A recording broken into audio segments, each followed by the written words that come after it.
একটি আমল করুন, সম্পদ শুধু আসতেই থাকবে। আল্লাহ তাআলা নিজে আপনাকে সম্পদের মালিক বানিয়ে দিবেন। মনে রাখবেন, আল্লাহ পাক রব্বুল আলামিনের কাছে ভান্ডারে কম নাই।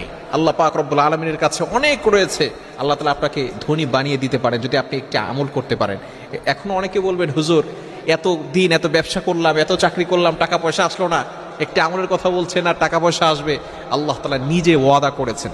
পবিত্র কোরআনুল কারীমের ভিতরে আল্লাহ তাআলা নিজেই বলে দিয়েছেন।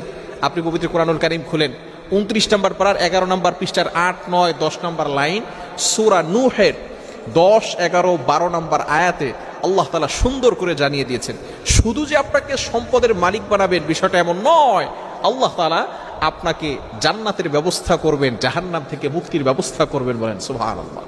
একটি মাত্র চমৎকার আমল, সেটা হচ্ছে ইস্তেগফারের আমল।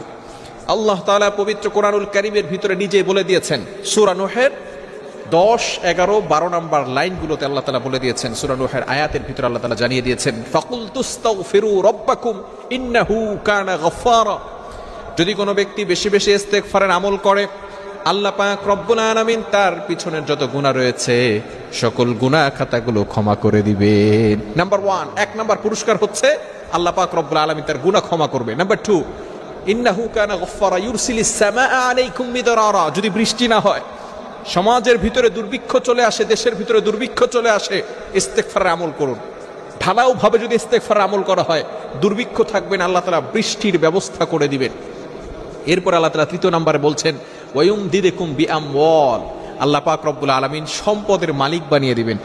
অভাব, সংসারের ভিতরে রিজিকের অভাব, টেনশনে আছেন, পেরেশানির ভিতরে আছেন, শুধু ইস্তেগফারের আমল করেন, শুধু ইস্তেগফারের আমল। আল্লাহ তাআলা নিজে বলে দিয়েছেন সূরা নূহের ভিতরে। আপনি পবিত্র কোরআনুল কারীম খুলে সূরা নূহের ভিতরে একটু চোখ লাগান, দেখেন আল্লাহ তাআলা কি বলছেন, ইস্তেগফারের ভিতরে কতটা ফজিলত রয়েছে। ওয়ায়ুমদিদকুম বিআমওয়াল। আল্লাহ পাক রব্বুল আলামিন আপনাকে সম্পদের মালিক বানিয়ে দিবেন। শুধু তাই নয়, বিআমওয়ালি ওয়া বানিনা।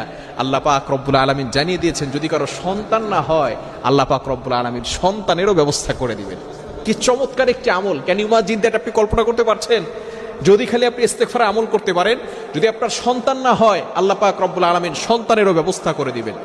শুধু তাই নয়, আল্লাহ তাআলা বলছেন, ওয়া জাআলনাকুম জান্নাতিন ওয়া জাআলনাকুম আনহারা। যদি কোনো ব্যক্তি ইস্তেগফারের আমল করে, আল্লাহ পাক রব্বুল আলামিন তার জন্য জান্নাতের ব্যবস্থা করে দিবেন। অর্থাৎ দুনিয়াতেও শান্তি, আখিরাতেও শান্তি। আল্লাহ পাক রব্বুল আলামিন শান্তি দ্বারা আপনাকে ভরপুর করে দিবেন যদি আপনি ইস্তেগফার আমল করতে পারেন। নবীজি সাল্লাল্লাহু আলাইহি সাল্লাম আরো জানিয়ে দিয়েছেন, মাল্লাজিমাল ইস্তেগফার। যে ব্যক্তি ইস্তেগফারের সাথে আঠার মতো লেগে থাকে, অর্থাৎ সব সময় ইস্তেগফার পড়ে। আপনি হাঁটতেছেন মুখ দিয়ে না পা দিয়ে? কি দিয়ে হাঁটি আমরা? পা দিয়ে। পা দিয়ে হাঁটতেছেন, মুখ তো ফ্রি আছে, আপনি জাস্ট জিহ্বা দিয়ে আস্তাগফিরুল্লাহ আস্তাগফিরুল্লাহ আস্তাগফিরুল্লাহ পড়তে থাকেন। আপনি হাঁটতেছেন, চলতেছেন, কাজ করতেছেন, হাত দিয়ে কাজ করতেছেন, মুখ দিয়ে তো আমরা কাজ করি না। বাস মুখ দিয়ে আপনি মনে মনে পড়তে থাকেন আস্তাগফিরুল্লাহ আস্তাগফিরুল্লাহ। ইস্তেগফারের সাথে আঠার মতো লেগে থাকা মানে হচ্ছে, কাঁঠালের আঠা আছে না? কাঁঠালের আঠা হচ্ছে এমন আঠা, লাগলে আর ছাড়ে না। আপনি যদি ইস্তেগফারের সাথে এমন ভাবে লেগে থাকতে পারেন, মাল্লাজিমাল ইস্তেগফার জাআলাল্লাহু লাহু মিন কুল্লি দীকিন মাখরাজা।